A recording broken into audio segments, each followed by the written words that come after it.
Buenas tardes y gracias por acompañarnos en el evento del día de hoy. Soy Omar Varillas del Beta Swiss Intercooperation y tendré el honor de moderar este interesante evento. Les pedimos entonces que se pongan cómodos, cómodas, para dar inicio al segundo webinar del Grupo Técnico de Infraestructura Natural y Conservación del Agua del Consejo de Recursos Hídricos de Cuencas, Chillón, Rímac y Lurín. El foro panel de hoy lo hemos titulado La participación social para el desarrollo de la infraestructura natural, desafíos y oportunidades. Y ya para contarles un poquito sobre los objetivos y lo que vamos a compartir durante casi hora y media de este evento, primero que quiero ceder la palabra al ingeniero Abner Zavala, secretario técnico del Consejo de Recursos Hídricos de las Cuencas del Chirilú, para que nos dé sus palabras de bienvenida. Por favor, adelante, Abner. Muy buenas tardes a todas y todos los participantes de este segundo webinar del Grupo de Trabajo INCA, del Consejo de Recursos Hídricos. Quien les habla es Abner Zavala, secretario técnico de este Consejo de Recursos Hídricos. En principio, para trasladarles el saludo del ingeniero Amarildo Fernández, jefe de la Autoridad Nacional del Agua, y del ingeniero Neptalí Sánchez Figueroa, presidente del Consejo de Recursos Hídricos Chillón, Rímac, Lurín. Un saludo a los ponentes y panelistas que nos acompañan. Estoy seguro que van a transmitirnos toda su experiencia sobre este interesante tema que es la infraestructura natural.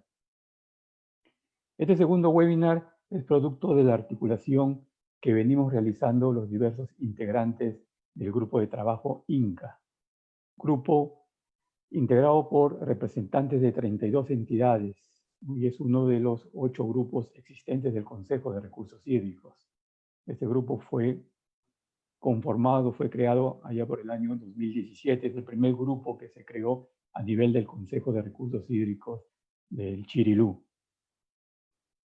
Nuestro primer webinar lo denominamos la importancia de la infraestructura natural en la seguridad hídrica de Lima y lo que venimos haciendo. La finalidad de nuestro primer webinar fue dar a conocer al grupo INCA como una experiencia de gestión en el marco de un Consejo de Recursos Hídricos. Ahí hicimos una introducción a lo que es infraestructura natural, su importancia en relación a la seguridad hídrica para Lima, qué era el grupo, qué es el grupo INCA, qué es la infraestructura natural y qué es lo que se venía haciendo. Recordar que este consejo, como espacio de coordinación y concertación, buscamos promover las reflexiones y análisis en torno a la infraestructura natural y la seguridad hídrica para la población de nuestras cuencas. Tenemos como enfoque el de asegurar y fortalecer la participación de las comunidades y organizaciones sociales, así como de los gobiernos locales, a fin de dar sostenibilidad a las diversas intervenciones relacionadas a la infraestructura natural que se implementen en el ámbito de nuestras cuencas. En ese sentido, el objetivo del presente webinar es dar a conocer la importancia de la participación social en las intervenciones en infraestructura natural, e intercambiar ideas y reflexionar en torno a los desafíos y oportunidades para una adecuada participación social en torno a este tema de los proyectos de infraestructura natural. En ese sentido, sean todos bienvenidos y aprovechar esta interesante presentación que, como ya lo ha mencionado Omar, lo hemos denominado la participación social para el desarrollo de la infraestructura natural, desafíos y oportunidades. Muchas gracias. Muchas gracias, Abner. Y entonces, a partir de los objetivos que nos mencionaba Abner sobre los desafíos y oportunidades, es que durante este tiempo queremos comenzar a analizar y reflexionar cuáles son realmente esos desafíos y cuáles son las posibilidades, oportunidades que se abren no solamente para la participación, sino producto de la participación. Por eso que hemos invitado a expositores, ponentes y panelistas de diferentes sectores para que de cada uno desde su mirada pueda darnos a conocer un poco las perspectivas de lo que se considera podría fortalecer la participación. Entonces, ya para comenzar, voy a mencionarles que este evento tiene dos partes. En la primera parte van a haber dos exposiciones. La primera exposición a cargo de la doctora Nicole Bernex-Weiss y la segunda exposición a cargo de Alonso Zapata. Cada uno 15 minutos. Durante la exposición, los panelistas y los que estamos, digamos, en este momento en la mesa, virtual, vamos a apagar nuestras cámaras.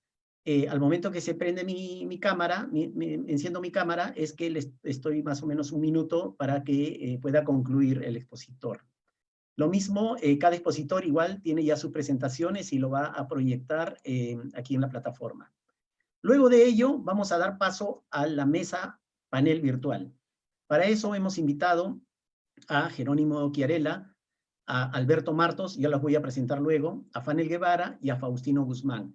Los 4 panelistas, cada uno, como digo, procedente de un sector específico de la sociedad, del Estado, del sector privado, van a tener una intervención de unos 5 minutos para poder comentar lo que los expositores han venido narrando, pero también poder plantear lo que para ellos significa, desde su mirada, la participación, los desafíos y posibilidades. Después de ello, vamos a trasladarles, yo lo voy a trasladar de manera verbal, un poco las preguntas que va recogiendo el equipo aquí de la organización para poder llevar adelante digamos, un poco el panel y pueda socializar con ustedes las preguntas. Entonces, yo voy a trasladar a los panelistas las preguntas y ellos pueden, digamos, usar los 3 tiempos finales de cada uno para poder centrar, precisar o puntualizar cierta idea. Finalmente, haré algunas breves conclusiones, obviamente muy generales, y las palabras de cierre. Para las palabras de cierre vamos a tener a una representante de la Municipalidad Metropolitana de Lima. Entonces, ya para comenzar, quiero invitar a la primera expositora de nuestro evento, a la doctora Nicole Bernex. Para muchos, una persona muy conocida de amplia trayectoria en el país, en la temática de gestión de los recursos hídricos, y creo que es una de las personas que más cree que la participación, o más, digamos, confía en que la participación realmente puede ser un nuevo mecanismo, un nuevo modo de gobernanza. Ella es doctora en Geografía, profesora principal del Departamento de Humanidades de la Pontificia Universidad Católica del Perú, presidenta de la Sociedad Geográfica de Lima, vicepresidenta y miembro del número de la Academia Nacional de Ciencias del Perú, punto focal nacional del Programa de Agua de la Red Interamericana de Academias de Ciencias, y presidente del directorio del Instituto Científico del Agua. Nicole, entonces ya podemos comenzar con la primera presentación que ya lo estamos visualizando y te dejo para tu ponencia. Muchas gracias.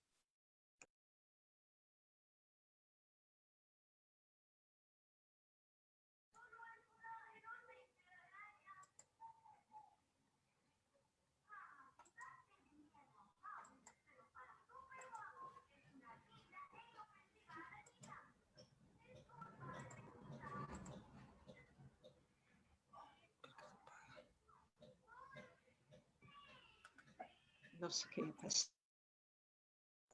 Sí, ya te escuchamos. Conecta el micro.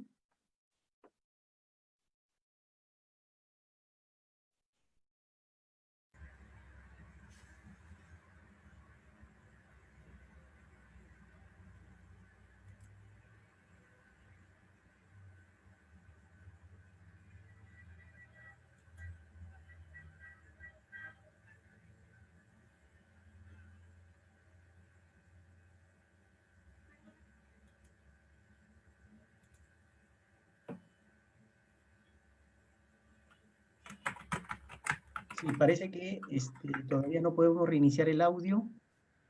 ¿Ahora? ¿Ahora, Nicole? Sí, ya sí. Entonces voy a iniciar recién. Vamos a ver entonces la arquitectura del consenso en el marco de la gestión de la infraestructura natural. Y eso es después de haber escuchado a Alonso Zapata que decidí de este tema. Dos grandes preguntas. ¿Es posible construir consenso? Y si vivimos en una sociedad desnortada, sin horizonte, hacia el que encaminar nuestros pasos. ¿Es posible realmente construir consenso? El consenso es una palabra mágica, hay una receta, es un proceso. Y yo quisiera, porque a veces uno parece que está entre tantas personas que dicen sí, pero todo el mundo tiene otros intereses, etcétera, etcétera. No tenemos norte, o cuando hablamos de gestión integrada de recursos hídricos, de gestión territorial, tenemos un norte. Y les propongo, primer punto, la gestión integrada de recursos hídricos, que nos permiten caminar nuestros pasos. Luego, nuestro horizonte, nuestro norte, nuestro fin, que es la seguridad hídrica, y como lo decía Kofi Annan, el acceso a agua segura es una necesidad humana fundamental y, por lo tanto, un derecho humano básico. Y ahí, el consenso como proceso. Y yo quisiera recordar las palabras de John Lennon cuando él decía, imagina a toda la gente viviendo la vida en paz. Puedes decir que soy un soñador, pero no soy el único. Nosotros de soñar un poco hoy día, pero soñar los pies en la tierra. La GIR. Lo he repetido muchísimas veces, pero voy a desmenuzar una cosita. Cuando se dice que la GIR nos permite encaminar nuestros pasos, que es un proceso de cambio, un proceso lento, riguroso, de esfuerzo, que promueve el manejo y desarrollo coordinado de la tierra y los recursos relacionados. ¿Qué quiere decir eso? En una palabra sintética significa promueve la infraestructura verde, porque tierra y recursos relacionados, suelos, biodiversidad, es el conjunto, el contenido de los ecosistemas. ¿Para qué? Para maximizar el bienestar social y económico resultante de manera equitativa, donde todos están involucrados sin comprometer la sostenibilidad de los ecosistemas vitales. Y ahí voy a ser muy mala, voy a retomar algo de 2005, cuando estábamos construyendo el proceso de planes de gestión integrada. Muchos de los SANAs, de los antiguos de la Intendencia de Agua, conocen esos documentos. Y si ustedes pasan al siguiente, que yo he hecho 10 años después, el corazón de cada paso de la planificación y de la gestión integrada de recursos hídricos es sensibilización continua, participación efectiva, inclusiva, interactiva de los interesados y compromiso político en cada paso, ciertamente, pero articulándose con la conservación de los servicios ecosistémicos, lo que nos permite entender que la gestión tiene que ser sostenible, eficiente, participativa, inteligente y adaptativa.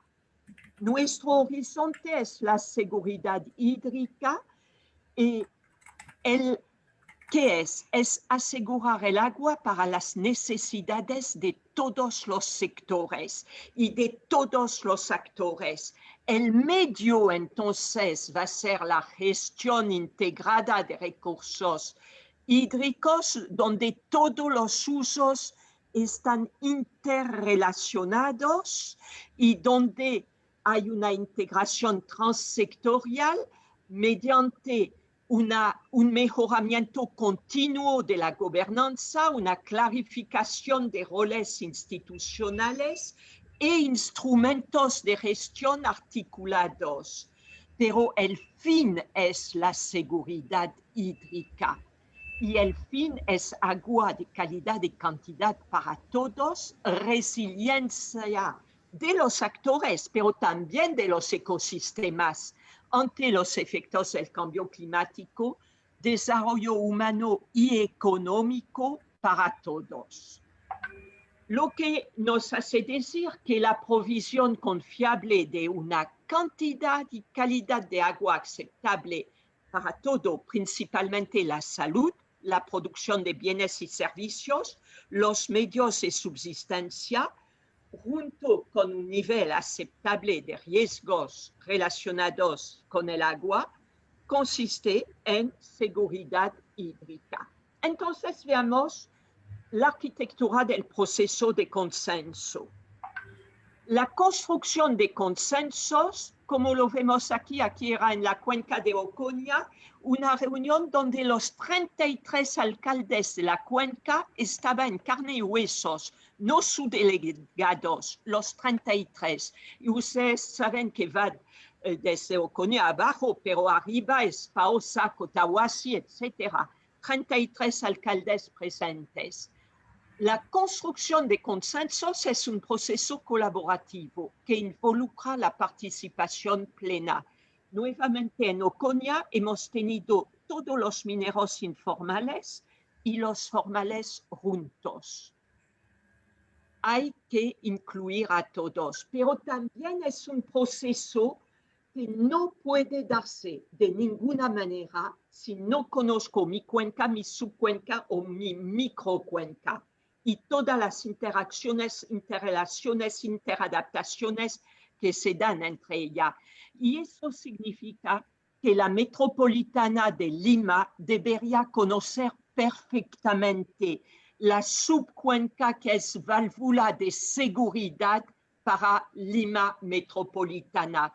Debería haber recorrido desde la más alejada de las lagunas, pasando por el bosque relicto, por Chaquia, por ejemplo, y por las partes altas de San Pedro de Casta hasta toda la zona baja para probar las chirimoyas y paltas tan ricas. Pero eso no se da, infelizmente. El proceso de construcción de consenso es una herramienta clave para el fortalecimiento de la participación ciudadana. Y ahí yo quisiera ver dos puntos. ¿Qué entendemos por participación ciudadana y por qué es necesaria? La participación ciudadana es un proceso que incorpora los intereses y preocupaciones prioritarias, necesidades y valores de los ciudadanos dentro de la toma de decisiones gubernamental y no lo contrario. Trato de integrarlos después de decidir. Eso no.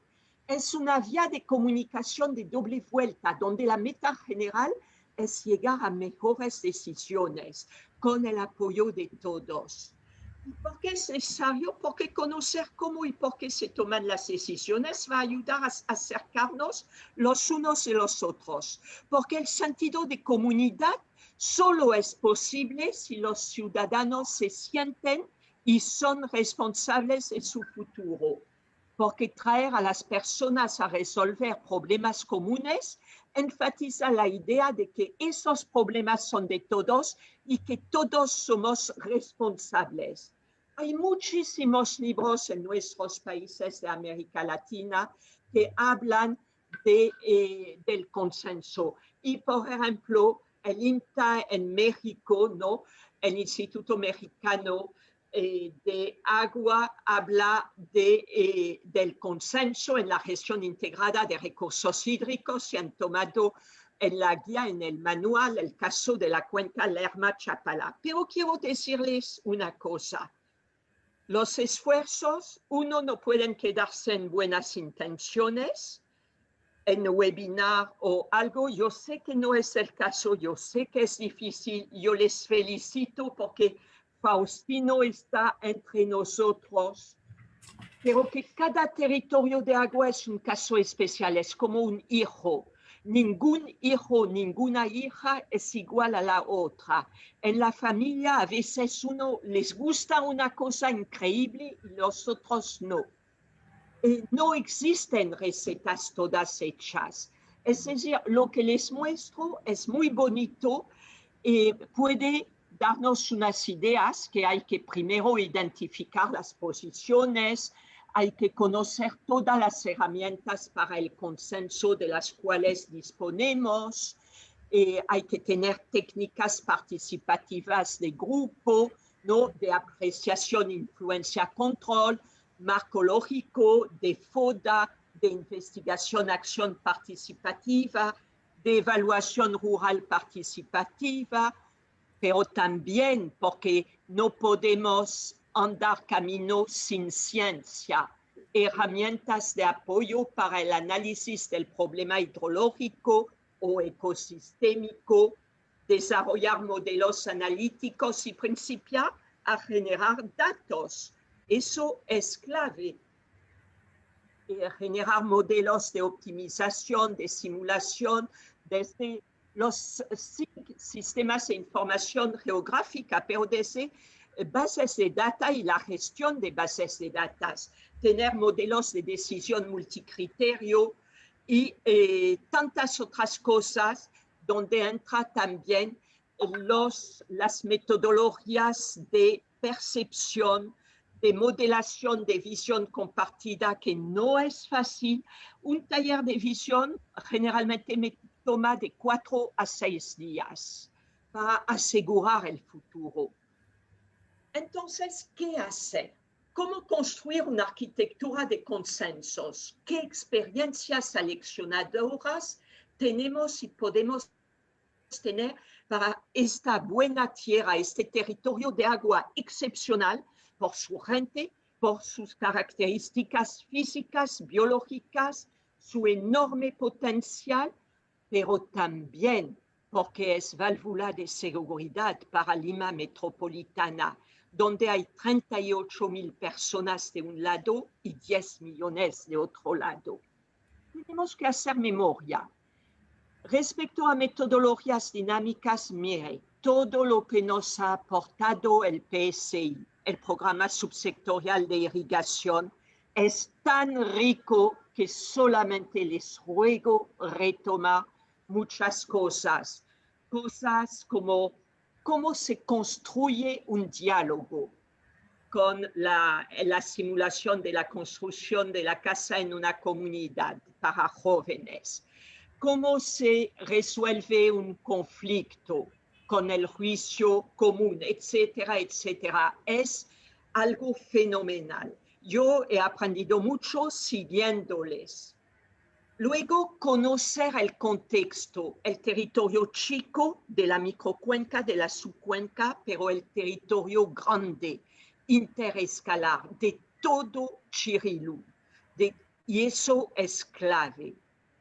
Y ahí, por ejemplo, tienen una foto de Chaclia, donde ven el ganado, un poco de ganado de res, etcétera, de caballo, caprino y todo, y las carpas para los que guardan. Es un territorio excepcional. Y dialogar, pero dialogar con los sentidos, aprender a escuchar, a pasar una noche, 2, una semana de un lado y de otro, a participar en la fiesta y a participar también cuando fallecen las personas, entender qué significa la sequía, entender qué significa una plaga y cómo a veces Senasa viene y tala solamente el tronco, entender qué significa después de pedir tantos años reservorios, no tenerlos todavía. Entender la gente, meterse en la piel del territorio, en la piel de las comunidades, en la piel de las municipalidades y de todos los actores. Y tratar acerca la municipalidad metropolitana. Y ahí les presento algo que para mí es muy importante. ¿Cuántos minutos tengo, por favor? Quedan 3 minutos. Ya. Entonces, ustedes ven, gracias, esta subcuenca donde hay cantidades de lagunas humedales, gran parte cuando hay acceso saqueados. ¿Por qué? Por todos los viveros de Lima que envían camiones desde, por lo menos, estoy segura, 45 años que estoy aquí y que he visto eso para sacar musgos, turba y nada.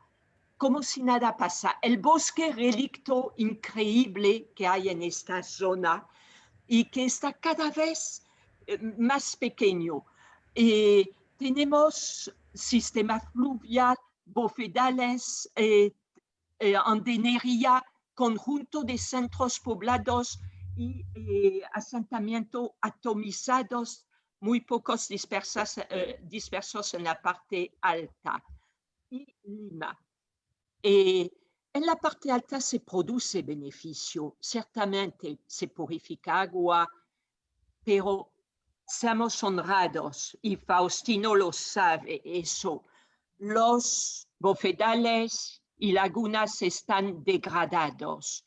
No es culpa de la gente de arriba, es culpa de mucho, y yo no quiero hablar de culpa de la zona baja.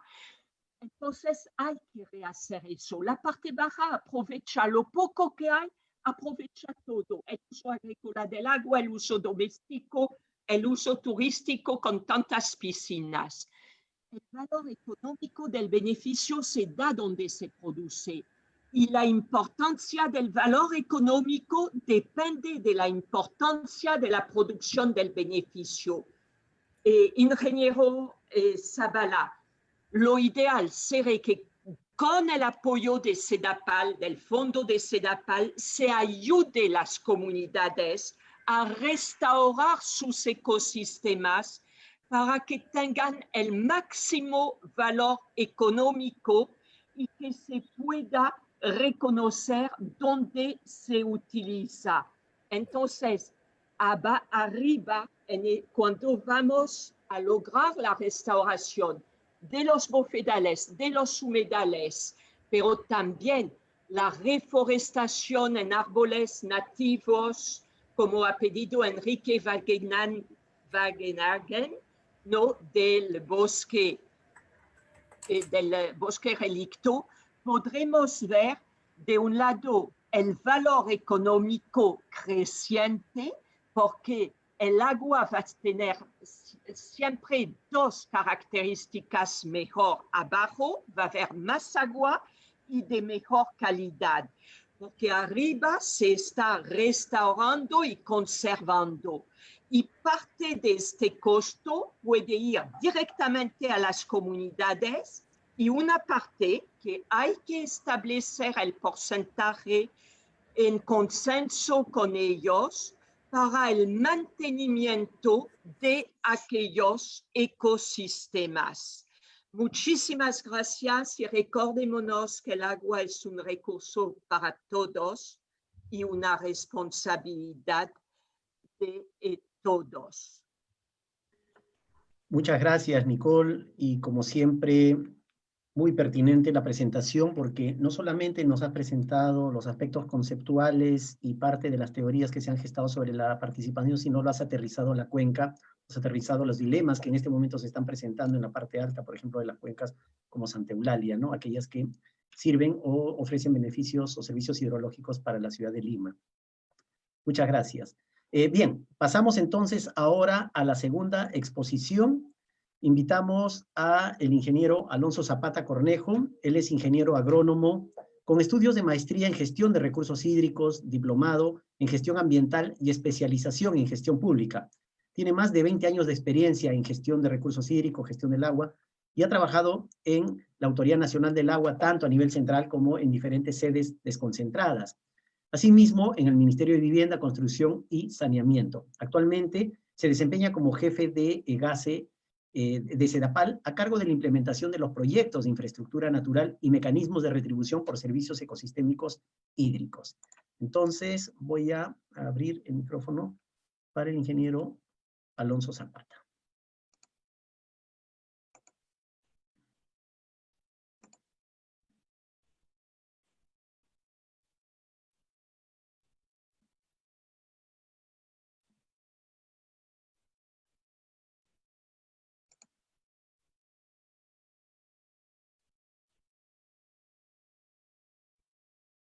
Ahí, Alonso, ¿es posible?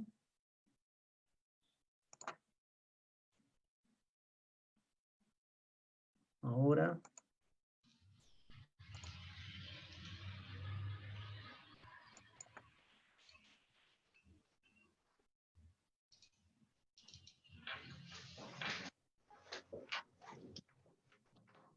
Ahora, Alonso, creo que sí.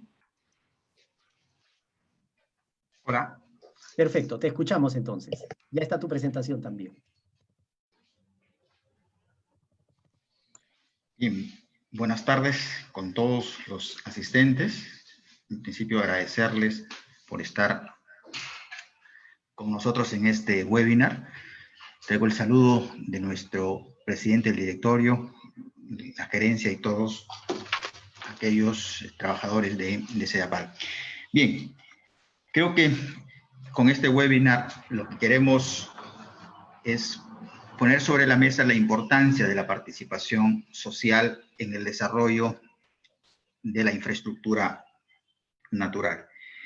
Yo quería inicialmente comentarles de manera muy rápida sobre la implementación de estos proyectos de infraestructura natural.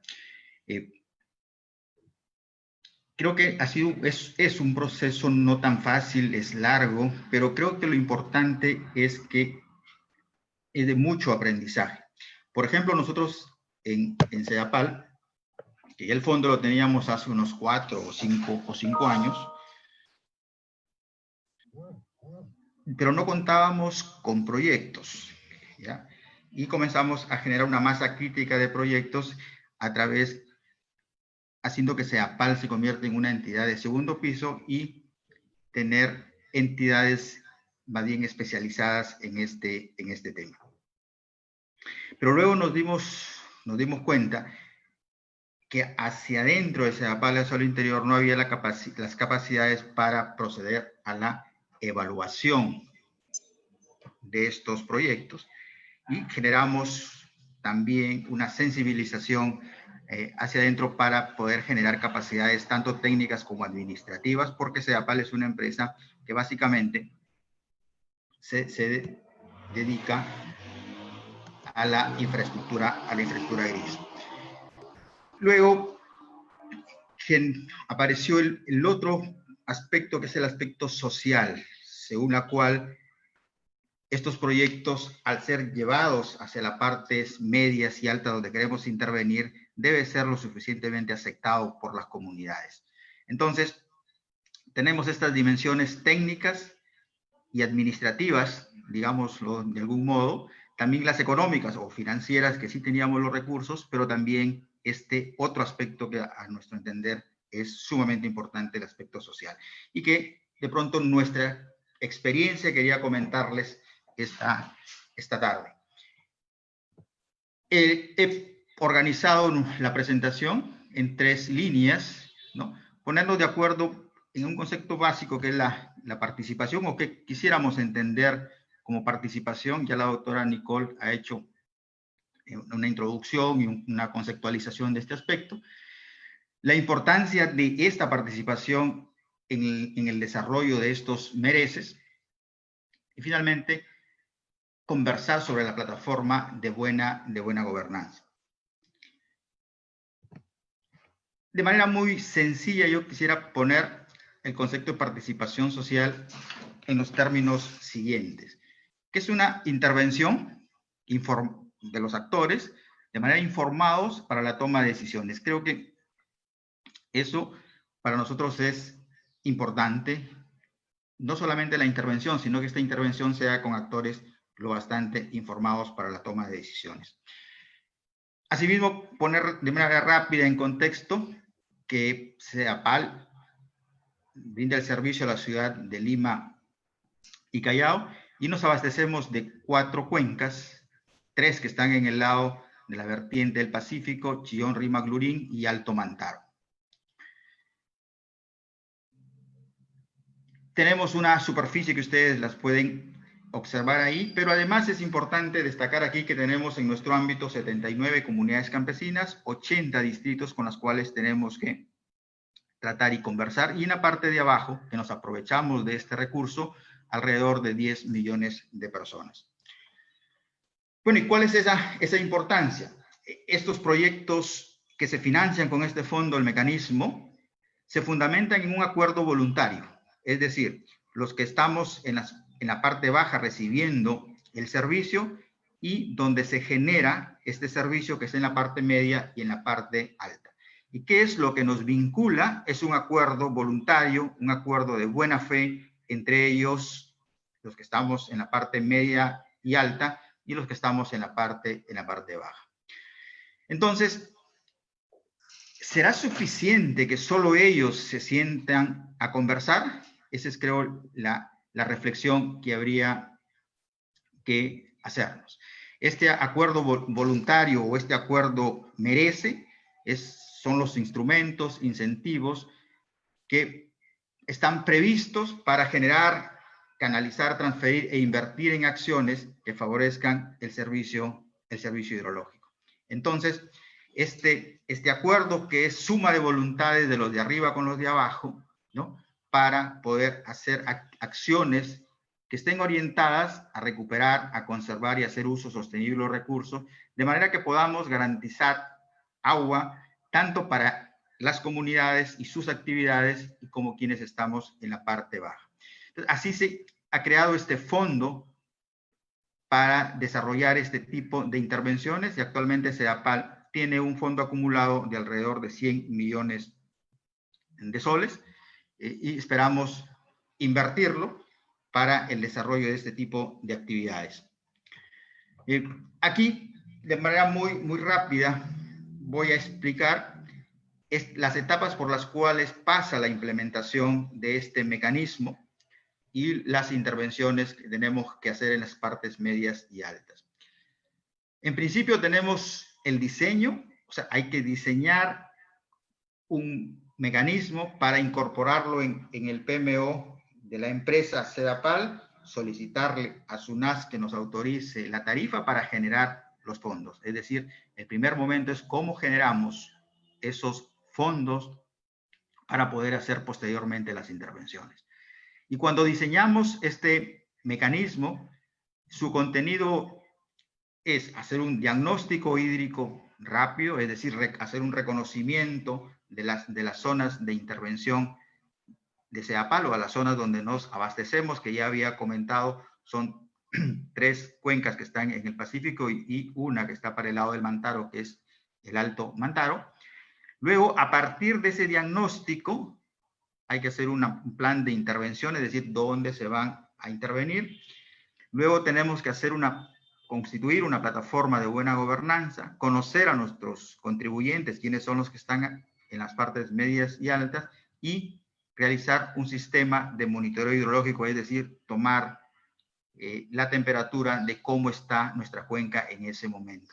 Si ustedes pueden observar ahí, tanto para hacer el diagnóstico rápido, para hacer el plan de intervenciones, lo que se requiere fundamentalmente es la participación de la comunidad, porque son quienes conocen mejor cuáles son esas necesidades que se tienen que procurar atender con este fondo. No solamente las necesidades del punto de vista de la mejora de las condiciones hidrológicas de nuestras cuencas, sino también, como este es un mecanismo de retribución, cuáles son esas necesidades que podrían incorporarse para ser atendidas con este fondo. Nuestra norma nos permite atender ciertos procesos productivos y atender cierta infraestructura básica.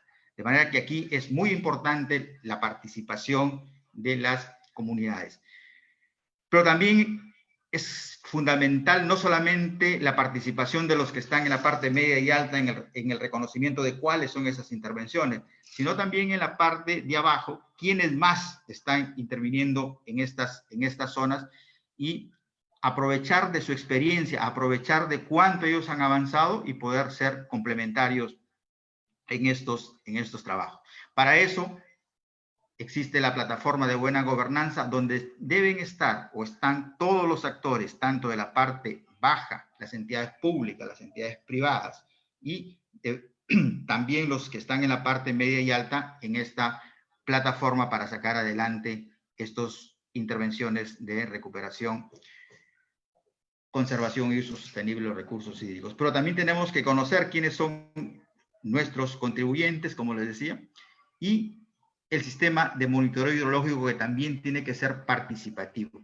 De manera que ustedes pueden ver que en el diseño es fundamental la participación de la sociedad, una participación informada para diseñar el mejor merece y podamos incorporarlo al plan optimizado de la empresa y luego generar los recursos correspondientes para ejecutar las acciones.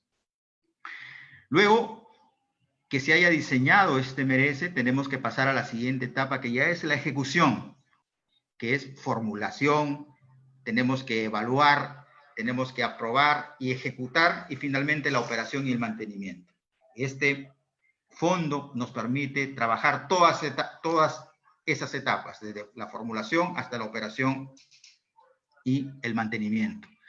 La modalidad de ejecutar este fondo son 4, a través de inversión pública, a través de contratos de bienes y servicios, contratos directos con las comunidades o contratos de retribución, y a través de convenios o contratos de administración con entidades que administran fondos ambientales. Y aquí, si ustedes pueden observar, tenemos el acuerdo voluntario, que es el corazón para la ejecución de este tipo de intervenciones. Les había comentado que el acuerdo no es otra cosa, donde los contribuyentes se establece cuáles son las acciones que van ellos a ejecutar y por la cual se va a recibir una retribución. No es otra cosa el acuerdo voluntario, pero en este acuerdo voluntario tiene que estar basado en la confianza que puede existir entre las partes y lo suficientemente transparentes. Y les decía que no es suficiente que solamente se pueda sentar la EPS, en este caso SEDAPAL, y las comunidades, sino que es muy importante que también puedan participar otras entidades generando una atmósfera de confianza, de transparencia y que esto pueda ser llevado a buen puerto.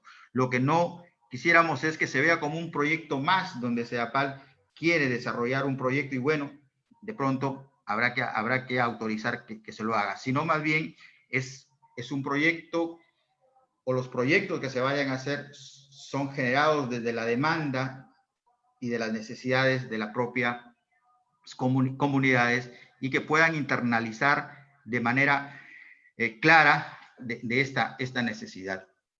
Creo que eso es lo más importante de estos fondos merece, es el acuerdo voluntario.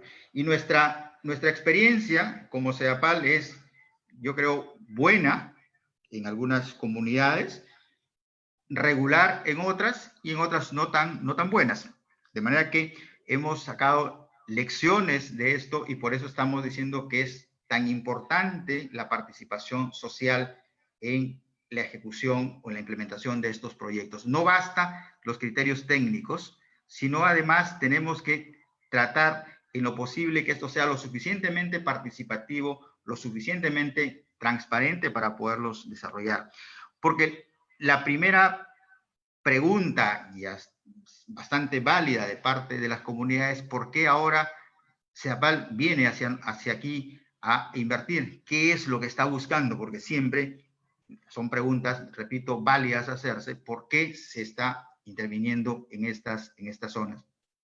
Y creo que ahí es donde necesitamos no solamente que SEDAPAL les pueda decir, venimos porque tenemos interés en mejorar las condiciones de la cuenca para que pueda seguir existiendo el servicio en las mejores condiciones y pueda haber agua tanto para ustedes, para sus actividades y como para los que estamos en la parte baja, sino que tienen que haber una suerte de garantes que permitan discutir por un lado este acuerdo y también puedan darle la seguridad a las comunidades que no es nada lesivo para ellos. Porque desde luego, ya el hecho de firmar un acuerdo les genera cierto temor, cierta suspicacia a las comunidades, aunque repito, el acuerdo no tiene en absoluto algo que pueda comprometer la integridad de una comunidad, pero es preferible hacerlo con la suficiente transparencia para que ellos se puedan empoderar de esas actividades y nos puedan ayudar en la ejecución de estos proyectos. Y luego que hayamos ejecutado este fondo, que le decía, ahí están las modalidades y ahí está el acuerdo, que es fundamental, creo que viene una segunda parte, que es el seguimiento y la fiscalización, es decir, no solamente consiste en implementar el proyecto, sino también hay que hacer el seguimiento de cuáles son los resultados y los efectos que podamos tener con estos proyectos. De manera que, si ustedes pueden ver en este cuadro, en todo momento es importante la participación, desde el diseño, durante la ejecución y después para el seguimiento correspondiente. Eso nos invita a que pongamos la participación social en primer plano. Creo que eso es importante.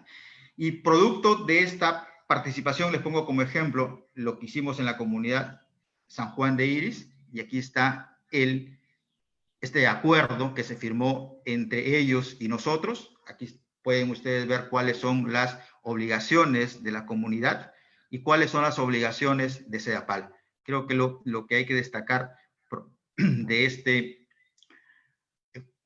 es que la comunidad se compromete a hacer ciertas actividades y SEDAPAL se compromete a la retribución correspondiente. Además, les había dicho que esto se tiene que llevarse a través de plataformas de buena gobernanza. SEDAPAL ha constituido 2 plataformas. La plataforma en la vertiente del Pacífico, con sus 3 cuencas, y lo hemos hecho, como en algún momento, al inicio lo decía Agner, en el seno del Consejo de Recursos Hídricos tenemos a este grupo técnico INCA, de Infraestructura Natural y Conservación del Agua, y aquí estamos trabajando para hacer posible los proyectos de infraestructura natural. Y para el lado del Atlántico tenemos también otra plataforma, que es la plataforma del Alto Mantaro, la cual ya tiene una ordenanza regional con la cual se lo ha reconocido formalmente. Bien, eso es lo que les quería comentar, y muchísimas gracias por haberme escuchado. Adelante, Omar. Muchas gracias, Alonso, y es interesante conocer estos mecanismos y cómo está el grado de avance, ¿no? Desde lo que se viene trabajando en SEDAPAL. Bien, pasamos entonces ahora a la presentación de los panelistas, y para eso vamos a comenzar con la participación de Jerónimo Chiarella Viale, quien es aquí está la presentación. Coordinador del proyecto Merece Fida del Ministerio del Ambiente. Disculpe, lo tenía en otra hoja. Y Jerónimo Chiarella es licenciado en Geografía de la Pontificia Universidad Católica del Perú y magíster en Ecología de Montaña y Adaptaciones Humanas por la Universidad de Bergen, Noruega. Además, tiene un diploma en posgrado, de posgrado en Descentralización y Gobiernos Locales de la Pontificia Universidad Católica del Perú. Su experiencia laboral abarca más de 15 años trabajando en instituciones públicas y privadas, principalmente relacionados a temas ambientales y territoriales. Actualmente es el coordinador del proyecto Conservación y Uso Sostenible de Ecosistemas Altoandinos del Perú, a través de estos mecanismos de pago por servicios ambientales para el alivio de la pobreza rural y la inclusión social. Proyecto Merece Fida. Esto es ejecutado por el Ministerio del Ambiente. Entonces, damos paso ya a la primera participación de Jerónimo como panelista. Adelante. Bien, muchas gracias, Omar, y en general al equipo que me hizo esta invitación. Bueno, a mí se me ha planteado una pregunta sobre el tema que estamos discutiendo en estos momentos, ¿no? Y es cómo tener negociaciones efectivas, eficientes en el proceso de diseño e implementación de los Merece, para tratar de lograr la maximización de los beneficios para todos los actores que están involucrados, ¿no? en este proceso, ¿no? Y quizás yo lo primero que tendría que decir es que, bueno, esa es una pregunta que, que podría tener múltiples respuestas, ¿no? Yo diría que no hay una única fórmula para poder iniciar un proceso de negociación efectiva que sea beneficioso para todos, porque las realidades en el diseño y la implementación de los mereces son bastante distintas en general en el país, ¿no?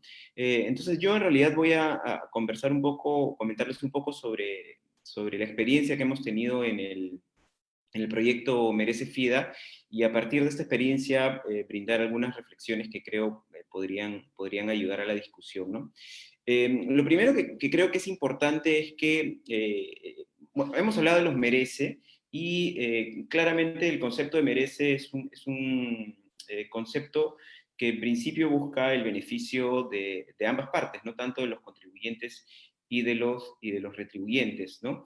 Entonces, por ahí en principio no debería de haber mayor discusión. Pero luego, claro, cuando tratamos de mostrar los beneficios que podrían tener los retribuyentes o los contribuyentes para lograr este acuerdo del que hablamos cuando hablamos de los merece, y como bien señaló Alonso, ya se dan en varias partes del país, ahí vienen las complicaciones, ¿no? Y en ese sentido yo quizás diría que lo primero que hay que tener en cuenta son algunos principios que a mí me parecen claves, ¿no? Lo primero es que el proceso en general tiene que ser muy participativo, ¿no? Es decir, que puedan estar enterados de toda la información necesaria, todos los actores que van a estar involucrados en el proceso, y no me refiero únicamente a retribuyentes y contribuyentes, sino en general a todas las instituciones que también interactúan con estos actores, ¿no? Lo siguiente es que este proceso tendría que ser democrático también, es decir, la participación no tiene que ser solamente nominal, sino efectiva, es decir, cuando hay una posición de una de las partes, esa posición tiene que ser escuchada, tiene que ser respetada, ¿no? No basta con simplemente oírla, apuntarla en un cuaderno y damos la vuelta a la página y seguimos con el proceso, ¿no? Entonces hay que ver también de qué manera las opiniones que se brindan en estas discusiones, en estas negociaciones, son tomadas en cuenta, ¿no? Y sobre todo tiene que ser un proceso muy transparente, ¿no? Creo que quizás el éxito de este proceso tiene que ver con el hecho de que todas las partes involucradas sepan exactamente qué cosa se puede hacer, qué cosa no se puede hacer, y cómo se va a hacer, y cuál va a ser su nivel de participación, ¿no? Y bueno, teniendo en cuenta estos principios, después hay algunos otros elementos que también me parece importante tener en cuenta, ¿no? Por ejemplo, el primer acercamiento entre contribuyentes y retribuyentes, ¿quién lo hace? ¿No? ¿Quién es el interlocutor, ¿no?, que acerca las posiciones para poder lograr el acuerdo, ¿no? Porque es claro que si explicamos el concepto de merece, en principio todos, tanto los retribuyentes como los retribuyentes, se podrían ver beneficiados, pero hay que tener un acercamiento inicial, ¿no?, para que pueda concretarse el acuerdo, ¿no? Entonces, ahí es bien importante que el actor que logra este acercamiento sea un actor que genere confianza a ambas partes, ¿no? Yo puedo explicar, por ejemplo, el caso del proyecto Merece, ¿no? Ahí tuvimos un actor muy importante en la Reserva Paisajística Norte Yauyos Cochas, ¿no?, que tiene una relación bastante cercana con las comunidades que cumplen el rol de contribuyentes en el Merece, digamos, que se está diseñando, ¿no? Y también, bueno, obviamente, como institución del Estado, es una institución con la que una empresa como Mapa Cañete puede sentarse a conversar con total confianza, ¿no? Si hablamos, por ejemplo, de procesos en los que participan ya no EPS, sino juntas de usuarios de riego, ¿no? De igual manera, ¿no? Un interlocutor válido que puede generar confianza a ambos actores en general, ¿no? A los actores que tenemos en el proceso, ¿no? Porque, repito, lo más importante aquí es la generación de confianza para poder lograr estos acuerdos. Y otra última cosa que me gustaría decir es que eventualmente también se pueden encontrar espacios ya creados, ¿no?, para poder tener estas negociaciones iniciales para lograr los los acuerdos merece, ¿no? Por ejemplo, hemos tenido los comités de gestión de la reserva paisajística, en el caso de Cañete, como un espacio en donde se pudieron hacer discusiones, ¿no? En el caso de Jequetepeque ya teníamos un consejo de cuencas en donde se insertó la plataforma de buena gobernanza posteriormente cuando se diseñó el mecanismo. Entonces, no necesariamente tenemos que crear espacios nuevos para lograr este acercamiento, ¿no? Y por supuesto, bueno, tenemos, de acuerdo a lo que señala la ley Merece, ¿no? Un espacio como la plataforma que eventualmente, en la situación en la que no existan estos espacios, pues se puede crear para este fin, ¿no? Bueno, y eso es muy rápidamente lo que por ahora podría decir. En todo caso, más adelante, con las demás intervenciones podríamos agregar algo más. Muchas gracias por la exposición, a Jerónimo. Y ahora damos paso a Alberto Martos, que es gerente de responsabilidad social de Arca Continental.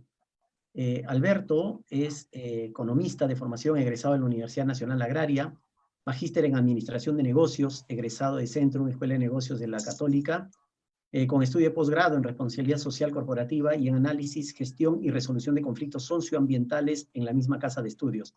Profesional con más de 20 años de experiencia en programas de desarrollo, relaciones comunitarias y responsabilidad social.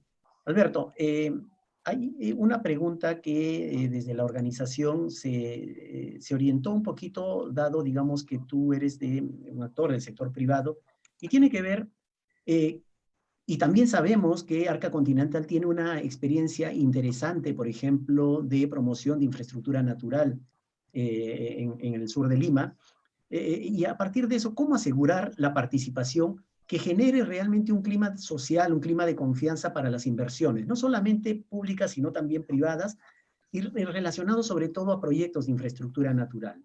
Entonces te dejo con esa pregunta para tu tiempo de intervención de 5 minutos. Gracias, Omar. Buenas tardes con todos y todas. Mucho gusto saludarlos. Gracias por la invitación al grupo técnico INCA. Bueno, nosotros como Arca Continental y nuestro socio Coca-Cola Company conformamos el sistema Coca-Cola, y el concepto de sostenibilidad es transversal, es muy importante para nosotros, y tenemos que tener en cuenta que en el mundo corporativo el concepto de responsabilidad social ha venido evolucionando. Se tiene desde una visión filantrópica cuando aparece, a un entendimiento actual de que la sostenibilidad tiene que estar incorporada en la estrategia del negocio.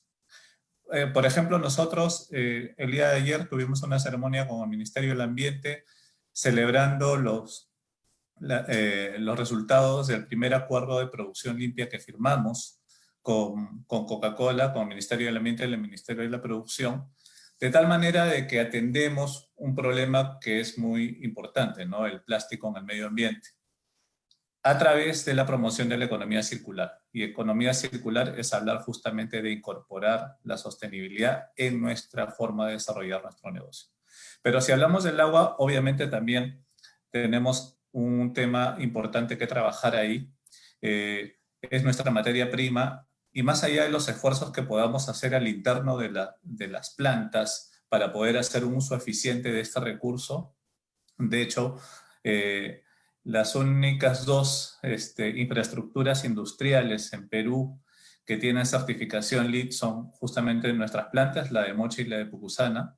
Pero más allá de lo que pase dentro de la planta, tenemos que mirar hacia afuera, y el tema de la gestión del recurso hídrico y su conservación es un tema que nos lleva a trabajar a nivel de cuenca, y ahí tenemos un objetivo claro sobre la reposición del agua al ecosistema. De hecho, Coca-Cola trabajó con Avina y con el Instituto del Bien Común en el 2014 un proyecto exitoso en Oxapampa, y como señalaste, Omar, también nosotros hemos empezado el año pasado con el acompañamiento de TNC, un proyecto en la cuenca de Chilca.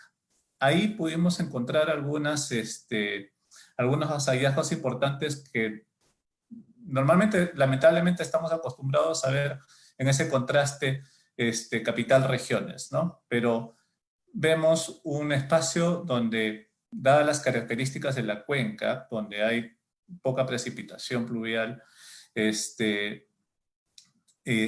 una zona media y alta donde predomina un cultivo como la tuna. Hemos empezado un proceso con las comunidades campesinas de la zona y hay resultados interesantes. Por ejemplo, a nivel de gestión frente al cambio climático, se activó la Cámara Ambiental Municipal en el distrito de Mariatana. Esto permitió la participación de 4 comunidades campesinas. En la última reunión, en un último taller, participó el gobierno regional de Lima y se aprobó un plan de adaptación frente al cambio climático. Esto es muy importante porque le da institucionalidad y los actores locales, digamos, se sienten parte de un problema real sobre el cual hubo un proceso de sensibilización que previamente se trabajó con el equipo de TNC. Entonces, es muy importante, digamos, algo que mencionó la doctora Bernex, el tema de la generación de consenso y el tener un norte. En ese sentido, también algo que mencionó Jerónimo era el primer paso, ¿no? En este caso, nosotros dimos el primer paso, empezamos este proyecto y lo que esperamos es que sea la primera piedra y que tenga una continuidad.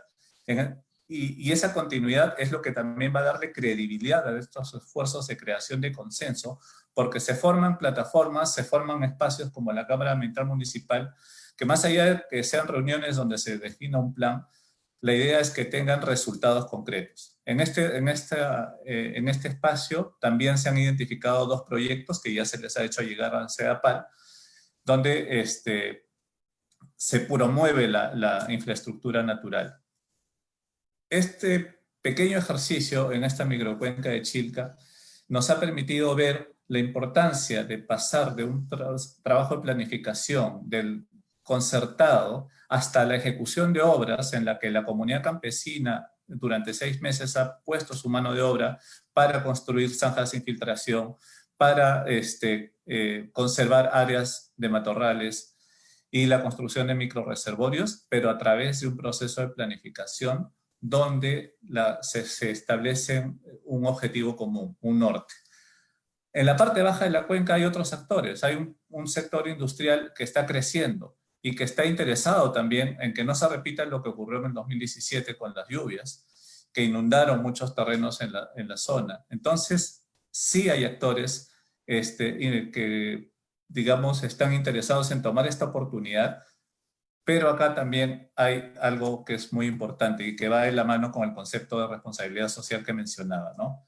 El tema de valor compartido va de la mano con las responsabilidades compartidas. Y para hablar de responsabilidades compartidas tenemos que hablar de los roles institucionales, ¿no? El consenso cuando mencionó la doctora, los roles y los instrumentos de gestión, ¿no? Ahí hay un enorme reto porque todavía tenemos, creo yo, en este terreno un proceso de aprendizaje, hay una curva de aprendizaje que recorrer para que los tiempos de ejecución de los proyectos se optimicen y que sean unos instrumentos de gestión con los que nos podamos familiarizar rápidamente y podamos dar resultados concretos a estos espacios de concertación que se forman. Muchas gracias, Alberto, por la participación y también por el tiempo, ¿no? Exacto, casi 5 minutos. Bien, vamos entonces ahora con la tercera panelista. En este caso tenemos a Fanel Guevara Guillén, directiva de la Asociación para la Gestión del Agua en Cuencas, AGUACE. Ella es antropóloga social con maestría en gerencia social y máster en cooperación internacional para el desarrollo, especialista en gestión del agua y el ambiente en cuencas, gestión del conocimiento, desarrollo de capacidades, igualdad y equidad de género y fortalecimiento organizacional. Tiene más de 20 años de experiencia profesional en el sector público y privado en actividades de investigación, desarrollo, capacitación y consultorías en diferentes instituciones en campos de desarrollo y la gestión del agua. Fanel, precisamente nosotros habíamos visto 2 preguntas que podrían, de alguna manera nos gustaría conocer tu comentario. Tiene que ver el primero de ellos con cómo desde la sociedad civil, desde las ONGs, desde la cooperación o desde los propios proyectos de desarrollo, se puede asegurar la participación de actores a partir de una adecuada representación.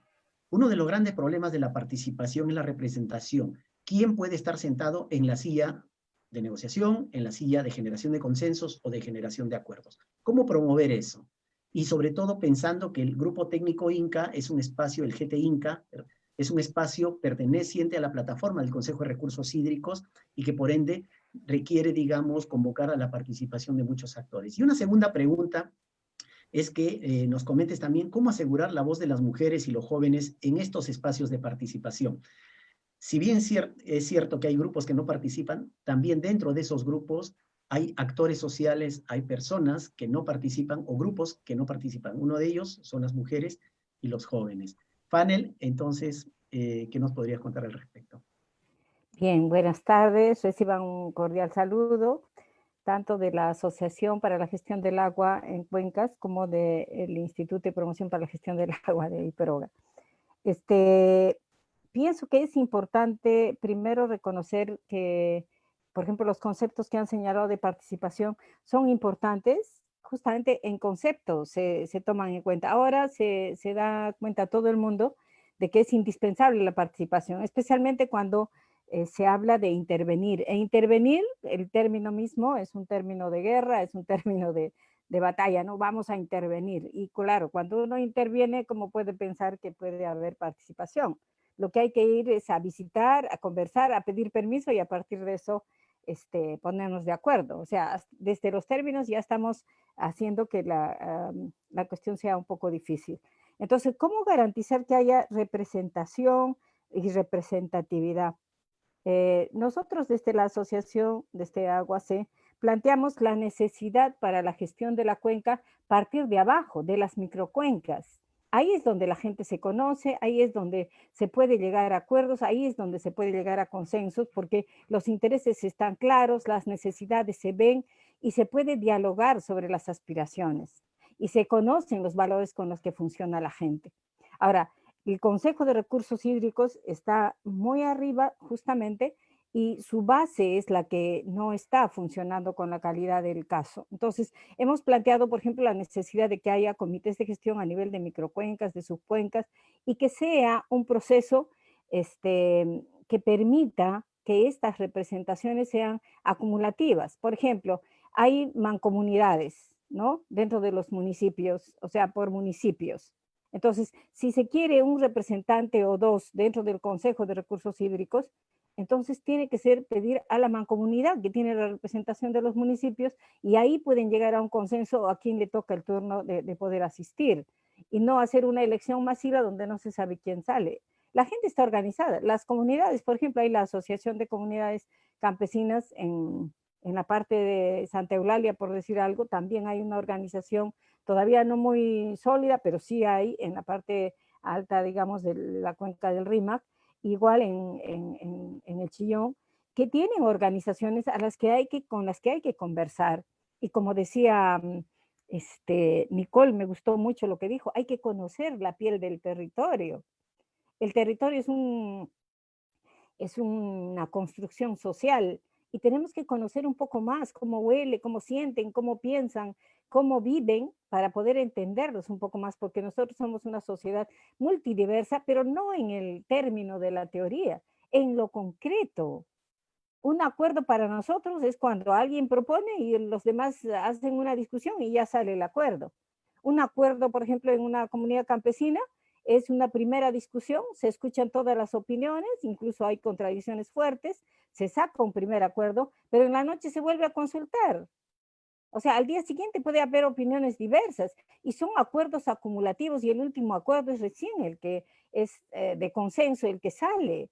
Pero nosotros cuando vamos a hacer negociaciones a las comunidades, hacemos una propuesta, sacamos un sí y ya queremos que está establecido. Y estamos hablando lenguas distintas, lenguajes distintos, tenemos señas distintas, culturas distintas, conocimiento de la situación totalmente distinta y queremos sacar consensos. Entonces, yo creo que sí es importante los principios que han planteado. Por ejemplo, la información es basiquísima, o sea, es necesaria la información, que todos sepan de qué se trata, pero no solo a nivel de información, sino a nivel de balance. También qué consecuencias me trae.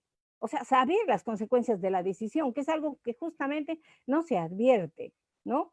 uno llega, firma, acuerda y no se enteró de que de repente iba a renunciar a algunos derechos que no pensaba que le iba a generar tantas consecuencias.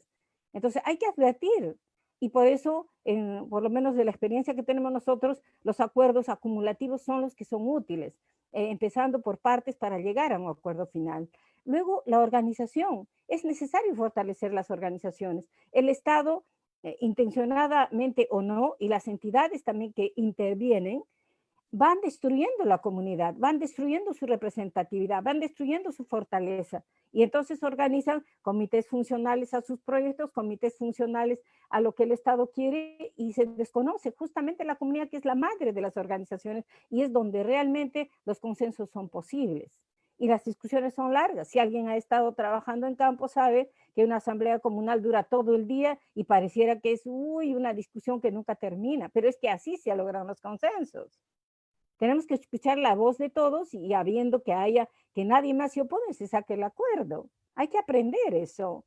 Igualmente, es importante que esas organizaciones fortalecidas en un comité de gestión, en un organismo centralizado, puedan tener opiniones conjuntas, articuladas, y articular con todos. Cuando hablamos de la microcuenca, estamos hablando de todos los actores. Sería muy interesante si, por ejemplo, en una microcuenca está un comité organizado, tenemos la experiencia, por ejemplo, del Comité de la Gallega, donde están todos los actores, inclusive la minería, donde todos son actores del mismo nivel y pueden conversar, para llegar a acuerdos, digamos, poco a poco, acumulativos, y se llega con una voz, por ejemplo, al Consejo de Recursos Hídricos. Entonces, ¿cómo garantizamos la representatividad? A partir de conversar con estos organismos, a partir de contribuir con su fortalecimiento, a partir de una información más clara de lo que se pretende hacer, y nosotros mismos analizar las consecuencias de lo que se propone, a partir de generar articulaciones. Y sobre la segunda pregunta, ¿cómo garantizar que las mujeres participen? Justo cuando vamos a campo, las que no se acercan son ellas, porque tienen menos información, tienen menos experiencia, y no las buscamos, sino queremos encontrarlas. Y justamente invitamos a las personas con las que nos encontramos más fácilmente, pero no invitamos a los que no hablan, a los que no dicen. Y los jóvenes se interesan poco en estos tiempos, porque las oportunidades que se plantean en campo son bastante limitadas. Por eso, por ejemplo, yo planteaba, cuando queremos garantizar infraestructura natural, ¿quién va a hacer ese trabajo? ¿Quién va a hacer la ejecución de eso? ¿Quién va a hacer la operación? ¿Quién va a hacer el mantenimiento de todo lo que significa la infraestructura natural, la infraestructura verde en las partes altas de las cuencas? Van a ser los habitantes de las comunidades, van a ser los pobladores de ahí. Entonces, eso significa que hay necesidad de garantizar su sobrevivencia en ese medio, con ventajas, con posibilidades. Porque la oferta que tienen todos los peruanos del campo, de la ciudad, de la selva, de la costa, de la sierra, es que la ciudad es donde es mejor. Y en realidad es necesario garantizar su estabilidad en campo. Entonces yo planteo que tiene que haber algo así como un salario básico rural, como están hablando del bono universal, bueno, un básico rural que garantice su permanencia en el medio. Así podremos recuperar el campo, garantizar la seguridad alimentaria y garantizar que estos organismos puedan tener capacidad de decisión en las cosas que se hagan, y pueda ser más sostenible los acuerdos. Porque si no, la gente es volátil. Ya sabemos, por ejemplo, una entidad que cambia tanto de funcionarios, es bien difícil que decida de manera coherente. Igualmente, pues en el campo, si la gente es volátil, si va y viene, es difícil llegar a acuerdos. Entonces yo lo que sugeriría como cosa central es que es importante esta transparencia, es importante que entre nosotros haya solidaridad, que no vayamos con caridad a hacer el favor, a hacer el servicio, no, solidariamente veamos que es otro peruano como nosotros, que tiene otra oportunidad y nos está dando la posibilidad de sobrevivir, porque la seguridad alimentaria y el agua son básicos para nuestra sobrevivencia, y ellos son los que pueden garantizarnos. Bueno, nada más, gracias. Muchas gracias, Fanny. Muy amable. Pasamos ahora al cuarto panelista en este bloque, el segundo bloque. Y tenemos con nosotros al señor Faustino Guzmán González. Él es presidente de la Asociación Comunal Nor Guarochirí Santa Eulalia. Es presidente, como ya lo mencioné, de esta plataforma desde el año 2016, reelegido el año 2019 por un periodo más. Presidente de la asociación, además, fue presidente de la Asociación de Productores Agrarios de la Subcuenca de Santa Eulalia y es productor agrario. Faustino, ¿cómo se plasma la participación para la toma de decisiones dentro, ahora mencionaba también Fanel un poco las comunidades, dentro de las comunidades, ¿cómo están actualmente los mecanismos de toma de decisiones y de participación, por ejemplo, para la aceptación de un proyecto, por ejemplo, para la negociación de un recurso comunitario, por ejemplo, ¿no? Faustino, entonces te dejamos 5 minutos igual. Buenas tardes, sobre todo saludarlo a todos a los que han hecho la introducción, a la doctora Nicole Bernex, como también al ingeniero Alonso Zapata Cornejo.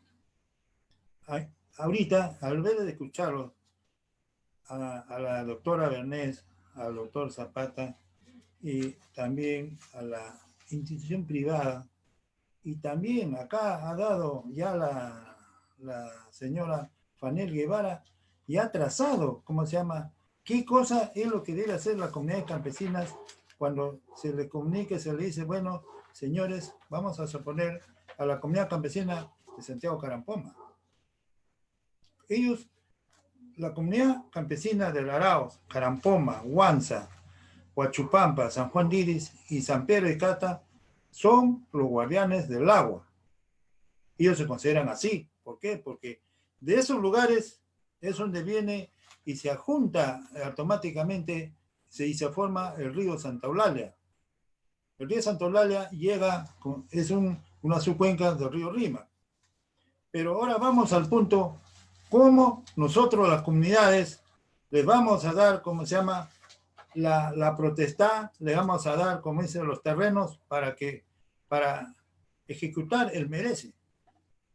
Sabemos, como dice, que este dinero es descontado acá a todos los usuarios de agua acá, a los 10 millones de habitantes de agua de Lima y Callao. Sabemos que ahorita, con la mención que ha hecho ya el ingeniero Alonso Zapata, ya tenemos 100 millones. También tenemos ahorita en cartera, en la última reunión que tuvimos y cuando se formó el grupo de trabajo INCA, se llegó a ver de que ya había 51 proyectos en carpeta.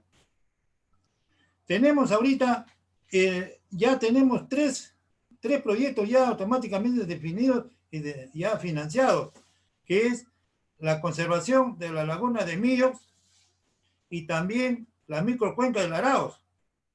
Y el tercero está en la provincia de Canta, que es la microcuenca de Huamantanga. Pero vamos a lo nuestro, que es, yo, como le digo, yo soy presidente de la Asociación de Comunidades Campesinas y otros, Norguachuchirí, la subcuenca del río Santa Eulalia. Y tengo también, como dice, hasta ahora está llevando también la otra institución, que es la Asociación de Productores Agrarios de las subcuencas del río Santa Eulalia. Esas dos instituciones están sobre mis espaldas, sobre mi responsabilidad, y sobre todo por las comunidades campesinas que yo tengo, como dice, la manera eficaz de poder conversar con ellos, dialogar con la Junta Directiva. Mensualmente tenemos nosotros asambleas comunales con todos los presidentes de las comunidades campesinas para poder conversar, dialogar, y en lo cual a nosotros nos llena satisfacción cuando nosotros invitamos a CEDAPAL, conversamos, en primer lugar, cuando estuvo el ingeniero Nílber Piquén, y ahora que se encuentra el ingeniero Alonso Zapata en GACE, siempre tenemos que conversar con ellos, porque nosotros, como dice, somos, como repetí antes, somos los guardianes del agua. Tenemos, como se llama, la potestad de las comunidades altas, decir, yo doy agua, está en mi ¿cómo se llama?, en mi lugar, está en mi comunidad, está en mi tierra. Para eso, como dice, se dialoga con CEDAPAL en la asamblea, y después CEDAPAL ya va y conversa con las mismas comunidades, comunica a los presidentes de la comunidad para que haga una asamblea, ya comunican ellos. Entonces ahí se toman las decisiones. Pero como ya dijo la señora Fanel Guevara, hay veces, ahorita te digo, sí, te acepto, pero más tarde, no me conviene. ¿Con qué intenciones viene CEDAPAL acá? ¿Qué cosa? Inclusive a mí me han mencionado como uno de los portadores de haber llevado a CEDAPAL para arriba. ¿Para qué? Para que después CEDAPAL más tarde nos cobre sobre el consumo de agua. Y eso es mentira, eso no existe. Lo que nosotros queremos ahorita es de que CEDAPAL consolide, como dice, sus dos proyectos iniciales que tiene ahorita de Millos y la infraestructura de Araos. ¿Por qué? Porque de ahí van a ser. Tenemos ahorita nosotros arriba en la subcuenca de la Nueva Chucherí a una comunidad piloto que es San Pedro de Casta. San Pedro de Casta llegó, ¿quién llegó primero ahí? Fue Aquafondo.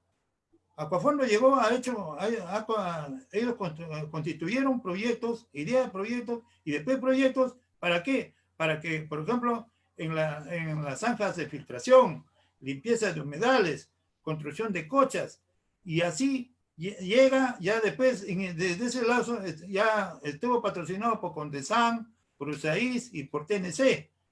Ya después llega el PACIT, que es una organización de la Global Water Partnership, en lo cual la doctora Nicole Bernés es la representante a nivel de acá de Sudamérica, y tiene su constitución en la Universidad Católica. A raíz de esa organización, cuando ellos llegan ya al 2012-13, es lo que ellos, primer paso que dieron fueron contratarse con las municipalidades. Y después el año 2014 ya se constituyen con las comunidades campesinas, en lo cual ya nosotros estábamos, como dice, en creación de esta asociación de comunidades campesinas Norhuachirí, Subcuenca, Santa Eulalia. En esos pasos se fue trabajando, ellos también en la unión de las comunidades y de las instituciones públicas y privadas de acá de Lima, se constituye el PACIT.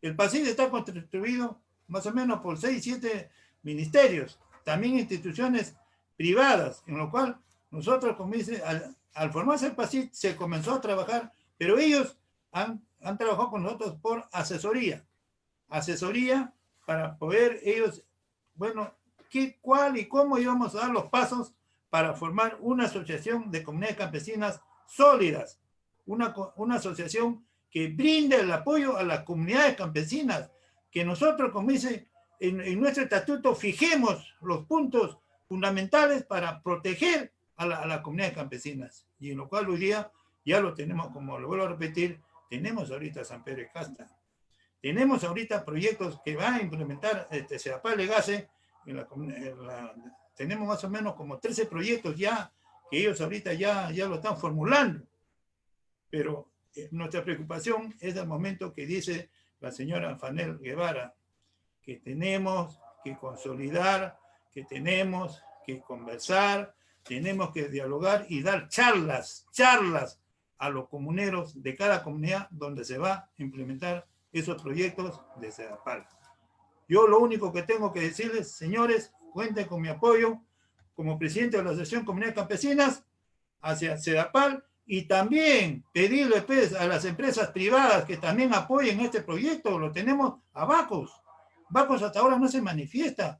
Me comunican por ahí que trabaja con Aquafondo, pero nada más. Queremos que Bacos vaya, así como llegó CEDAPAL a Santa Eulalia, diciendo, señores, tenemos acá los servicios ecosistémicos, que también ellos se hagan presentes, y muchas instituciones donde ellos captan el agua del río Lima mediante pozos perforados. Y eso a nosotros nos preocupa, que la empresa privada también debe poner su apoyo, también debe poner su esfuerzo, y por lo menos ser unos consejeros de nosotros, decirnos, bueno, señores, este proyecto vamos a hacerlo así, así, lo vamos a llevar a los ministerios, porque nos apoyen en trámites. No le pedimos plata, sino que nos apoyen en los trámites, en los proyectos, para poder así consolidar nuestras comunidades campesinas, que en realidad estos momentos, por esta pandemia, lo estamos viendo mal. Nuestras situaciones de nuestras cosechas, de todo se ha perdido. Que queremos también que esas instituciones nos apoyen ante el gobierno y ante el Ministerio de Agricultura y Riego para poder recuperarnos, como dice, de esta pandemia que nos ha perjudicado a todos acá en el Perú, como dice, a las empresas, a las empresas medianas, a las MIPES y a nosotros, las comunidades campesinas, porque nosotros tenemos el punto fundamental, es que tenemos la agricultura familiar. Nosotros abastecemos, como dice, a toda la capital, los departamentos y a los mercados. Gracias por esta invitación, y yo me llevo, como dice, en mi mente que ahora vamos a trabajar todos juntos. Gracias. A usted, don Faustino Guzmán, muchas gracias. Y pasamos al tercer y último bloque, que es básicamente una intervención de 3 minutos de cada uno de los panelistas. Llegaron algunas preguntas a través de las plataformas. Yo voy a leer algunas de ellas y los panelistas podrán tomar nota de aquella que consideran es más pertinente, digamos, que cada uno responda. Y si no, igual vamos a almacenar estas preguntas porque es posible que podamos en algún momento, digamos, ponernos en contacto con alguna de las personas y poder enviarle las respuestas, ¿no? Bien, entonces, para esta ronda vamos a tener 3 minutos, como decía, de cada uno. Tenemos una primera pregunta. Henry Sánchez nos dice, ¿cómo lograr la sustentabilidad si la sociedad es vulnerable? También Henry nos menciona que la consulta previa es importante para identificar los proyectos, todavía es pertinente. María Isabel Gómez nos dice, sería bueno conocer la actualización del plan de estrés hídrico del Comité Técnico de la Gestión de Riesgo con el Ministerio del Ambiente y el MINAGRI. Milton Jiménez nos menciona, ¿cómo puedo gestionar para tener agua para un área ecológica productiva, por ejemplo, para Huaycán? María Isabel también nos dice, excelente los proyectos, pero debemos ver también de realizar actividades que según la ley 31015 autoriza a los organismos públicos, ejecutores, gobiernos regionales y locales, la ejecución de intervenciones en infraestructura natural mediante núcleos ejecutores, como actividad directa a nivel de cuencas que proveen servicios ecosistémicos. Armando Lira nos menciona que es necesario realizar talleres de participación ciudadana en los centros poblados que serán de beneficio para este tipo de servicios. Clorinda Quinde nos dice, toda la información debe estar en el mapa mental de los mineros, que son los que explotan tanto los recursos, ¿no? Entonces, hace un comentario al respecto. Elmer Aranda también nos dice, ¿cómo pueden cuantificar el impacto de una actividad industrial en un ecosistema? Por ejemplo, la actividad industrial en ecosistemas cercanos a la ciudad. Armando Lira nos menciona también, se debe elaborar un instrumento de gestión ambiental para identificar el proyecto, alcance del aspecto ambiental y compromisos socioeconómicos por cada cuenca. Además nos dice que se debe elaborar el instrumento de gestión ambiental que se plantee con un cronograma de compromiso ambiental, socioeconómico y a su alcance. Es necesario la concientización y realización a la población en talleres de participación ciudadana. Lizardo Veramendi nos dice, es bueno impartir necesidades fundamentales a los directamente interesados y vinculados a la gestión de recursos hídricos. Lo malo es que todo será con carácter muy académico, dice. No es necesario que los expositores tengan estas conversaciones con los usuarios directamente involucrados en las microcuencas. Armando Lira también menciona que es necesario que las municipalidades distritales de la provincia participen, distritales de cada provincia participen para que elaboren proyectos de desarrollo comunitario en la que se incluya estos servicios ecosistémicos hídricos. Julio Cruz Delgado nos menciona considerar los servicios de un equipo multidisciplinario con la participación ciudadana para un desarrollo sostenible de la comunidad y de la sociedad en su conjunto. María Isabel Moreno menciona excelente participación, considerar la conformación de comités desde las microcuencas. Y Sugar Montoya nos menciona finalmente, ¿cuándo por Amazonas? Señores, el Ministerio de Ambiente, hay mucho por hacer, me imagino, hacia las cuencas amazónicas.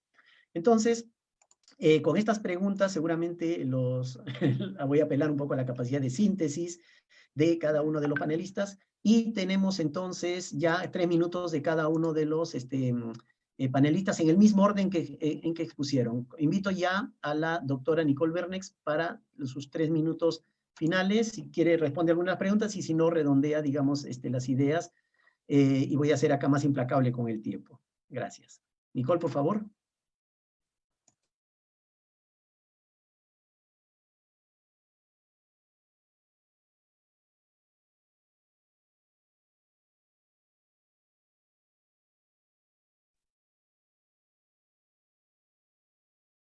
Ya puede activar su micro, doctora.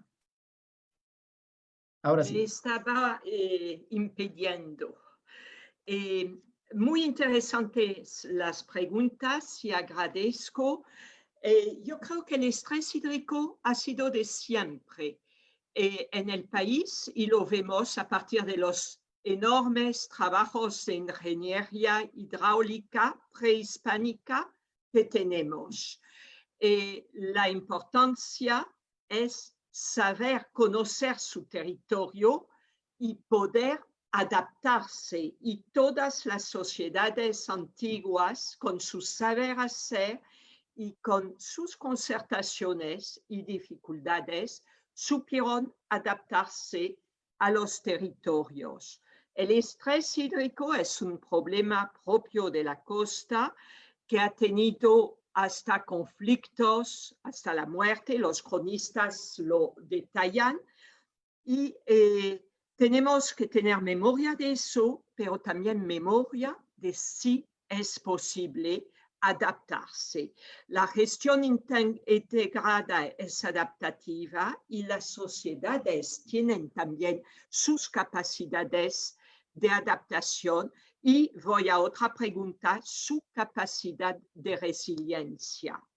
A menudo los esquemas educativos están borrando la creatividad propia, la capacidad de autoestima, de identidad de las comunidades y de las sociedades. Yo creo que una de las cosas clave es lograr reconocernos como quienes somos hoy, cómo éramos ayer, cómo queremos ser mañana. Reconocer nuestras vulnerabilidades inducidas por nuestras propias acciones, haciendo de nuestros ríos cloacas, pero también, ojo, en las microcuencas, en la subcuenca, transformando lo que es clave para los ecosistemas, por ejemplo, las riberas de los ríos, las fajas marginales, en territorios desnudos, degradados totalmente y que no logran esta interacciones entre agua de lluvia, aguas, suelo, vegetación e infiltración para facilitar la recarga, y también que anulan 65% de la biodiversidad del mundo se encuentra en las riberas de los ríos. En nuestras riberas, excepto del lado amazónico, por el poco poblamiento, muchas están realmente muy degradadas. Entonces, no solamente hay que ver la vulnerabilidad como algo sufrido por el cambio climático o las otras actividades. Generalmente somos nosotros desde los hogares, y hablo mucho de las ciudades y de una ciudad como Lima, con su parque automotor y con todos sus particulados, su PM10, que por los vientos ascendientes van depositando el particulado en las zonas más altas de las cuencas y se convierten en lluvias ácidas que afectan ríos, quebradas pluviales y suelos, ¿no? Entonces, sí, las municipalidades deben y son incluidas, pero hay que apoyarles. Son muy pequeñas municipalidades que no tienen la capacidad de manejar instrumentos como Invierte Perú o el ex-SNIP, etcétera, y cada 3 años cambian, y cada 3 años hay que volver a fortalecerlas y encontrar instrumentos de diálogo. Nuevamente, Fanel lo ha dicho, lo había dicho antes, eso es clave. Tenemos que estar en los territorios, caminar los territorios, estar con la gente. No se hace nada en gabinete. En gabinete son las ideas primeras, pero todo se cuaja unos y otros, pasando tiempo, volviendo a revisar y dando a cada palabra su densidad de contenido. Ustedes lo han visto en la subcuenca de Santa Eulalia. No tenemos, yo añoro desde muchos años, muchas décadas que trabajo desde el 83 en esta subcuenca, la ausencia de la Municipalidad de Lima. Esa subcuenca es válvula de seguridad para 10 millones de habitantes. Debería ser mimada por Lima Metropolitana. Vamos Y no terminando. creo que los limeños tenemos conciencia de eso. Es decir, no solo son los habitantes de la subcuenca, son todos nosotros. Y yo sé que la Municipalidad de Lima Metropolitana tiene un excelente programa de educación. Por favor, déjennos poner la subcuenca de Santa Eulalia dentro de este programa para sensibilizar a todos los limeños. Muchas gracias. A usted, muy amable, gracias. Bien, entonces ahora cedemos la palabra al segundo panelista. No es necesario, digamos, responder todas las preguntas, decía, quizá enfocarse en alguna que tenga mayor vinculación con el trabajo que viene realizando. Alonso, por favor. Gracias, Omar. Efectivamente, bueno, algunas ideas de lo que se han comentado el público asistente. Creo que es importante que debemos estar en las comunidades. Definitivamente lo estamos, y por esa razón es la necesidad de este tipo de eventos, porque hemos creído que es muy urgente estar en las comunidades explicando estos aspectos. Pero lo que comentábamos es que no necesariamente deberíamos estar solos como CEDAPAL, sino también otras entidades que nos pudieran ser garantes y ganar esa confianza. Que hay que constituir equipos multidisciplinarios, definitivamente. No, el tema de proyectos no es un tema solo de los ingenieros, de los economistas, sino también de quienes están en el lado de la sociología, de la antropología, y eso nos puede ayudar muchísimo a entender las comunidades y sus necesidades.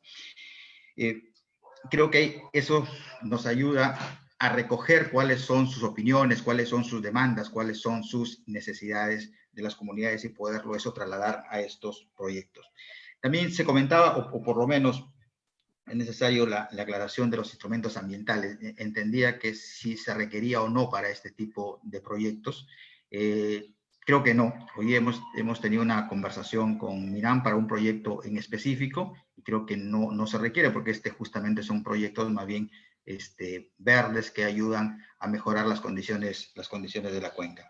Creo que en términos generales hemos coincidido todos la importancia de la participación y sobre todo hacer consensos para firmar estos acuerdos que entendemos es muy importante y sobre todo estos merece que son fondos públicos, por lo menos el que maneja CEDAPAL, es crucial estos acuerdos y se da al momento de la formulación de un proyecto, al momento de dar la viabilidad de este proyecto, y sin ese acuerdo no es posible seguir las demás etapas, es decir, la ejecución y finalmente la operación. También recalcar que este fondo nos ayuda a financiar todas las etapas, desde el diseño mismo, pasando por la formulación de los proyectos, la ejecución en obra y finalmente la operación y mantenimiento. Pero consideramos de que llevarnos de la mejor manera con las comunidades porque son desde siempre nuestros socios y lo van a seguir siendo, en este caso, como CEDAPAL, para ayudarnos. Muchísimas gracias. Muchas gracias, Alonso. Y pasamos ahora a la participación ya de cierre y conclusiones de Jerónimo Chiarella. Quizás él tiene énfasis en alguna de las preguntas. Jerónimo, adelante. Sí, gracias, Omar. Bueno, quizás yo voy a recoger la pregunta sobre la sostenibilidad que me pueda brindar una oportunidad para poder cerrar algunas ideas, ¿no? ¿Cómo asegurar la sostenibilidad de estos procesos, ¿no? Y creo que algo que es muy importante, que también se ha comentado en las intervenciones previas, es ver de qué manera estos procesos se articulan con los distintos instrumentos o procesos que también se vienen desarrollando en distintas instancias, ¿no? Y particularmente me gustaría resaltar la importancia de los procesos que deberían llevar a cabo los gobiernos locales y las municipalidades, sobre todo las municipalidades distritales, ¿no? Que, bueno, si seguimos el principio de subsidiariedad que está inclusive plasmado en la ley de bases de la descentralización, que señala que las actividades de gobierno en sus distintos niveles alcanzan mayor eficiencia si son brindados por el nivel de gobierno más cercano, ¿no? Resulta clave el rol de estos gobiernos locales para poder complementar o dar continuidad a las acciones que se puedan desarrollar a través de los Merece o de otras acciones que inviertan en la mejora de la infraestructura natural, ¿no? Y al igual que, digamos, los procesos que pueden llevar los gobiernos locales, también es importante, por supuesto, que se articule todo esto con lo que puede desarrollar un área natural protegida o un consejo de cuenca en los planes de intervención que tienen para las cuencas, ¿no? Y eso me parece fundamental para darle continuidad al proceso y que los actores estén comprometidos, ¿no? Y una última cosa que me parece también muy importante es poder recoger información sobre los resultados que están teniendo estas intervenciones, porque si los actores que están interviniendo no tienen información sobre el impacto que están teniendo esas intervenciones, el desaliento va a llegar muy rápido y probablemente los procesos se caigan, ¿no? Entonces también es muy importante que se diseñe como parte del proceso este levantamiento de información que muestre los resultados de las actividades de mejora de infraestructura natural que se desarrollan, ¿no? Gracias. Muchas gracias, Jerónimo. Fanel, por favor, sí, de manera rápida, porque nos mencionan que a las 5 tenemos hasta las 5 el servicio de la plataforma. Fanel, sí.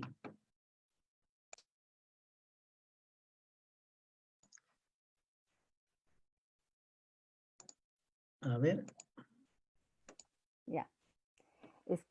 Bien. Dos temas me parecen importantes. Esto del consentimiento informado, bueno, llaman consulta previa, es una formalidad para la intervención en los proyectos más amazónicos. No se reconoce como pueblos indígenas a las comunidades campesinas, pero sí es importante el consentimiento informado, aunque tenga otro nombre. O sea, nadie puede consentir algo de lo que no está bien informado, y eso es lo que traen los conflictos. Cuando no hay transparencia en la información, cuando no hay claridad en la misma, cuando no se dice a largo plazo qué consecuencias va a traer. Tiene que haber capacidad de ponderación, o sea, las comunidades tienen que tener la capacidad de decidir algo sabiendo a qué se meten para decirlo algo, saber si les conviene, hasta dónde va a ser beneficioso o no, porque a veces aparece y luego no es. La otra cosa, es importante que se cumplan los acuerdos, porque hay mucho incumplimiento de acuerdos. Por ejemplo, estas mesas de concertación que se han generado en sierra, en selva, en distintos sitios, se generan acuerdos y no hay cumplimiento de los mismos. Entonces, ¿cómo queremos que haya confianza si no somos capaces de cumplir lo que nos comprometemos? Entonces, es importante en eso, por ejemplo, que, como les decía, que los acuerdos sean acumulativos, y para eso son muy útiles las metodologías participativas y los talleres, que deben tener 3 niveles, ¿no? El nivel de información, el nivel de diálogo y la construcción conjunta. O sea, el llegar a acuerdos no quiere decir, mira, yo te digo, te propongo y a ver qué me dices tú, sino cómo buscamos un norte juntos, cómo hacemos la cosa conjunta para que hagamos algo que valga la pena en conjunto. Gracias. Nada más. Muchas gracias, Fanel. Gracias por la participación, muy excelente el evento, Gracias. mis felicitaciones. Gracias. Vale, Faustino. A ver, reiniciamos ahí el audio. Ya, ahora sí, adelante.